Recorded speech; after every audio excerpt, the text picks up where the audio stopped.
Eiichiro Oda has answered a very special 10 questions from One Piece fans, and this has revealed mind-blowing details of the Rocky Port incident, as well as the highest known bounty on the planet. But the first question we have is about the cross-guild bounties and exactly how the star and crown system works. So if you're unfamiliar, or if you've just forgotten, cross-guild, led by the triumvirate of Buggy, Crocodile, and Mihawk, have entered the bounty market with their own system to encourage the killing and capturing of Marines. But instead of putting numbers on their bounties, they use funky pictures, stars, and crowns to be precise, with one star being worth 100 million berries and one crown being worth 10 stars, aka 1 billion berries. So you get the bounty, you see it in the pretty pictures, and you add up the crowns and stars and you get a final number. Except that this only works for certain ranks of Marines, because Cross Guild don't just play in the big leagues, no, they essentially offer payouts for each and every single Marine that you can get your hands on. And this starts at 100,000 berries per junior officer and 1 million berries per field officer, which is the rank of commander and lower, which I do feel a million berries is a little bit stingy, because that designation currently includes characters like Django, Full Body, and Helmeppo. So the conversion rate of 1 million fictional berries is about 6,500 very real United States dollary dues. And considering that when he was a pirate, Django had a bounty of 9 million berries, or approximately 60,000 US dollars, that's a pretty rough pay cut. So there's not, a huge incentive to go after these low-ranking Marines. And I suppose this is more like a consolation prize system when you go to an arcade and you got some tickets left over. In this case, you got some Marines left over and you need to scrap them for some resources like a lolly. When I say lolly, I mean the Australian lolly as in candy, not the lolly you're thinking of, you filthy. What I do like is that there is an incentive to capture the lowest of the lowest ranking Marines, though, because it is sort of like recycling cans and getting that sweet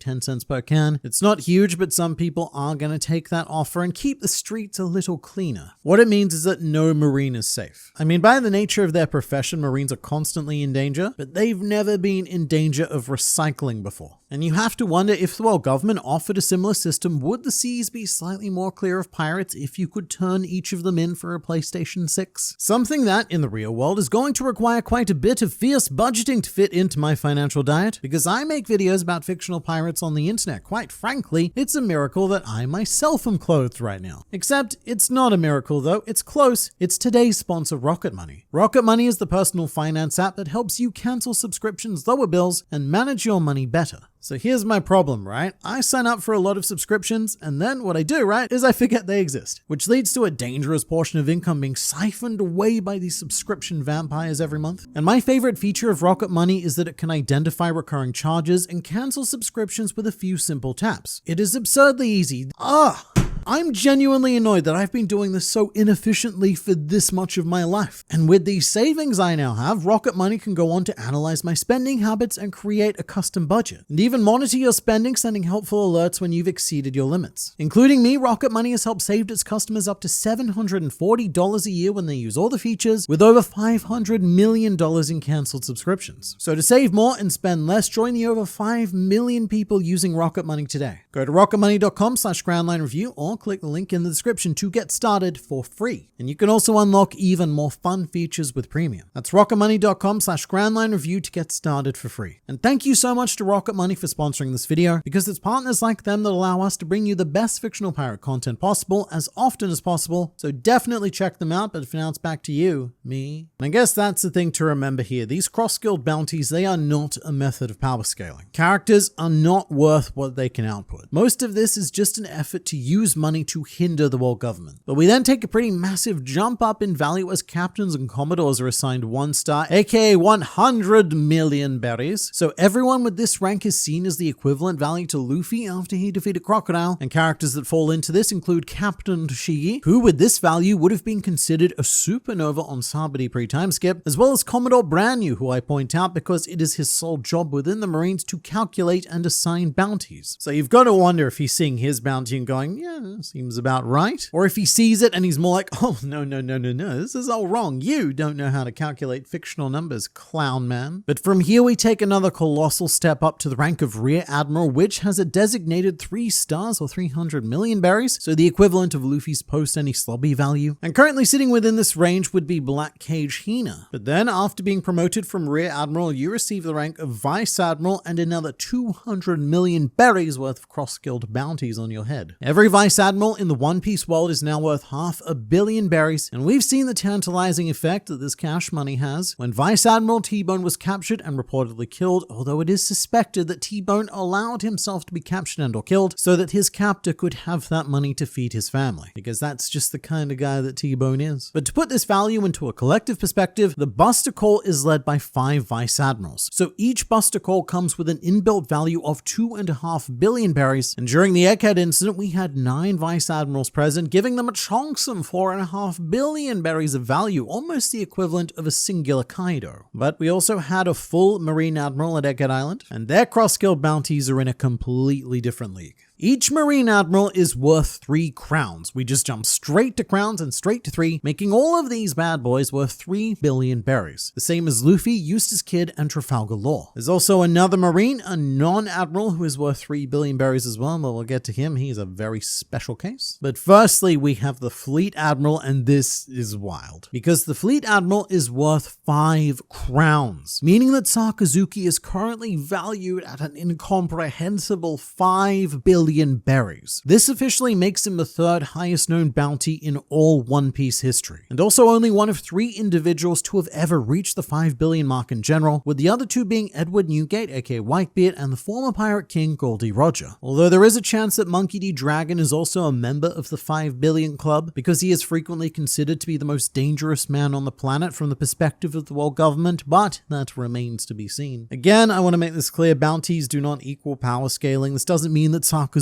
is all of a sudden the most powerful man in the world, although, he's got to be pretty close, right? But there's a reason why it's specifically the rank of Fleet Admiral that's worth 5 crowns as opposed to Sakazuki himself. And it's because the Fleet Admiral has authority over what is by far the world's largest military and intelligence organization, so capturing or killing him isn't just about taking the queen off the chessboard, it is about removing the player from the game. But that's not all though, because as mentioned before, there are special case Marines. These are unique cross-guild bounty numbers assigned to particularly famous Marines, and Garp is our prime example of this. He's a Vice Admiral, so under the cross-guild system, he should only be worth 500 million berries. But they went and assigned him 3 crowns instead because, mate, he is Garp the hero. And another special Marine is Garp's protege and hero in his own right, Kobe. He's a captain, and usually that means he'd only be worth 100 million berries, but due to his fame, he was instead awarded 5 stars, so 500 million berries. And the reason why Kobe is said hero and ever so famous is due to a certain incident, the Rocky Port incident. This is a mysterious event that occurred during the time skip, and we've slowly been getting drip-fed information about exactly what occurred. But in our next question, Oda decides to reveal everything right here and now. Question: please tell us about the Rocky Port incident that led to Kobe being hailed as a hero. Answer: I feel like it would take too long to draw it, so I don't think it'll be included in the main story. Right, I'm going to briefly stop Oda right there because I've read what he's about to say, and I think that it is insane that we're never going to see this. But regardless, here it is. To put it simply, after hearing that there was a poneglyph on Pirate Island, Law snuck into and hijacked a massive passenger ship called the Rocky Port, riding it all the way to Pirate Island. The ship was carrying the king and other important figures from a certain country. In reality, however, the ship Law boarded was a smuggling vessel which was doing business with Pirate Island under the flag of that same country. So some dangerous trouble brewed up. Law then got into conflict with the pirates, and later Kobe and Blackbeard got aboard with their respective objectives, resulting in the 3 fighting together. That's what came to be known as the Rocky Port incident. And as the incident settled, Blackbeard became the king of Pirate Island, Law joined the warlords, and Kobe came to be known as the hero. So in a very Luffy-esque move, Law kidnapped a king of a certain nation and took him to Hachinosu, or boarded a ship that had already kidnapped a king. It's kind of unclear. Either the king was doing business with Hachinosu himself, or the king was the business that was being done. Either way, this led to Kobe being sent in to rescue said king, and at the same time, Blackbeard also struck Hachinosu, which at the time was under control of Ochoku. And this event sounds like the greatest thing that will never be published, because how can you not want to see a team up between Law, Blackbeard, and Kobe? This is the sort of thing that should be given to Megumi Ishitani to turn into a TV special like One Piece fan letter, or even a whole Rocky Port movie. And also the existence of a poneglyph on Hachinosu, that's often been speculated but never confirmed. But I have to imagine that this isn't the final road poneglyph. Primarily purely because that would mean that Law would know the location of all four because he got the ones from Wano and Zo, and it's very publicly known that Big Mom had one on Whole Cake Island. So the one on Hachinosu was definitely a more regular stone, otherwise Law's next stop surely would have been Whole Cake Island. Still, it is a poneglyph and we don't have it, or do we? I mean, all of the poneglyphs contain important information that we need to put together, so I guess there's the potential of finding that if we ever go to Hachinosu. But I could also see this being explained later with a line from Robin saying that Law gave her a copy of that poneglyph while they were on Wano because they were doing the history bonding thing. Whatever that ends up being, I just want to see Rocky Port adapted in its own right. A short spin-off manga, an anime special, I will even take a novel at this point because this event feels too important not to be told. Question: what job does Kuzan have as the 10th Titanic captain of the Blackbeard Pirates? Also, does he have any subordinates? Answer: he does have subordinates. He doesn't seem to be the type to listen to Blackbeard that much though. I feel that for Kuzan, joining the crew was more about living freely than committing criminal acts. But as a member of the Blackbeard Pirates, his actions have still caused casualties. So I really like this answer from Oda because it's such a simple thing, but I never really considered it. Whenever I think about Kuzan, my mind always goes to, ooh, here's some sort of grand plan here. That or,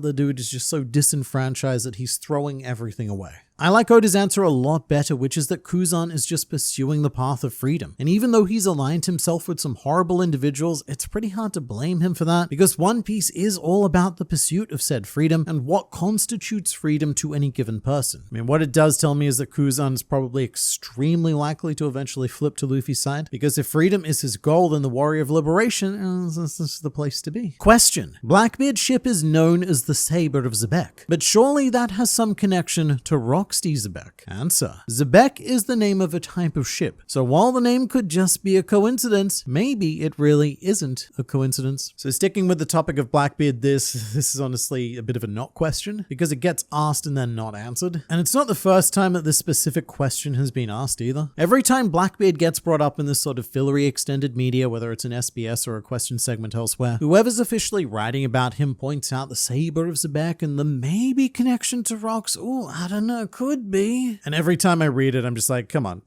guys. There is definitely a connection between Blackbeard and rocks. So what we're going to do, right, is we're going to move on to something that we haven't heard before. Question: the move Divine Departure that was used to one-shot Kid was taught to Shanks by Roger, right? Or did he learn it just by observing it? Answer: he learned it by observing Roger from the back. No one in the Roger Pirates has been able to imitate it. So Shanks' talent is truly surprising. As if Shanks needed to be even more overpowered than he already is. This guy, mate. This guy happened to perfectly imitate an attack that no one except Roger has been able to pull off. And this is probably just my rabid Zoroosity coming through, but I wonder if he or someone else with a sword is going to see Divine Departure and be able to pull it off as well. Just because it would be a shame to lose this attack to the ages, and I feel like it should be passed on to a next generation legendary sword user. Or maybe Luffy will do a Gear 5th where he conjures a sword out of hammer space and somehow perfectly imitate it. Actually, we have a question coming up about that later, but first, a dragon. Question: has Dragon ever lived together with Luffy? Answer: at least not during a period that Luffy can remember. Unlike the likes of Bartholomew Kuma, he is renowned as the leader of the Revolutionary Army, so Dragon couldn't risk their relationship being found out as it would have put Luffy in danger. I wonder what he must have felt when he had to let go of his family, and I wonder what he must have felt when he saw his son in Loketown. So this sounds like Oda's gonna do something very similar with Dragon that he did with the Kuma flashback, where we potentially go through a truncated One Piece through the perspective of Dragon and we see what his real thoughts and feelings have been. The general answer to the question itself doesn't surprise me though. Perhaps this next one will. Question: what kind of system is the world military draft that conscripted new marines such as the likes of Fujitora and Ryukugyu? Answer: each world government affiliated country has soldiers who defend their nation. The world military draft was in order to make the most capable soldiers of said countries join the Marines in order to strengthen the fighting power of the Marines. This was one of the triggers of the recent 8-Nation Revolution, as the weakening of the military power of several countries may have been the reason why such revolutions were able to succeed. I feel like this question is a bit of a companion to the information revealed in the SBS of Volume 110, which we either have a video about currently or there will be a video on it soon. I'm not 100% sure the order in which these videos are going to go out at the time of this recording, but I am happy to finally have an explanation for the draft. And it's a very classic world government maneuver shooting themselves in the foot, central centralizing power and resources but leaving the nations they protect that much more vulnerable because all of their strongest and most capable soldiers are now serving overseas. Genuinely, no wonder there was an 8-nation revolution, because these world government kingdoms don't have the staff or resources to protect themselves from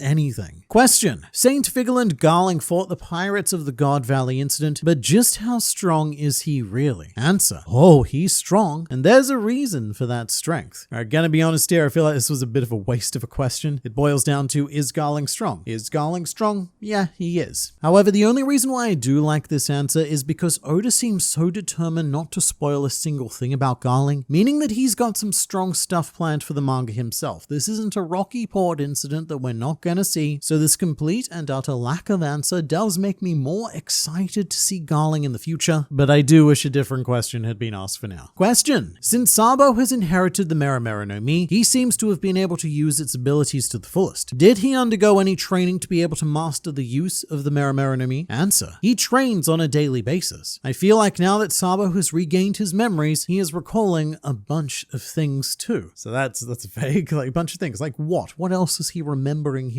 He doesn't have any memories of Ace using the fruit because Ace ate it after he left Dawn Island. And this does feel a bit like a previous question thought, is Garling strong? Yes. Did Sabo train? Also yes. Although I do think this was a better question because Sabo was practically a master of the Mera Mera right out of the box. And usually when we first see people eat their devil fruits, there's a lot of friction and getting used to the powers and messing up. But Sabo didn't have any of that. Instead, he decided to casually test his abilities by fighting a Marine Admiral. So I wonder if after Sabo regained his memories, he spent 2 years researching Ace, finding documentation of how he used the fruit, and then sort of trained himself mentally and somehow physically for the moment that he would acquire the fruit. But we have one more question. When using Gear 5th, Luffy takes out things like goggles or a baseball helmet out of his cloud scarf. Please tell us how that works. Answer. It's a gateway to Nika's fantasy. And as vague as that answer is, I don't think it needs a lot more explanation at this point, or potentially even ever. Right now, I'm always happy to be surprised by the magic of Gear 5th, and I think that any explanation that Oda does attempt to give will only set restrictions on the ability, which is of course the antithesis of freedom.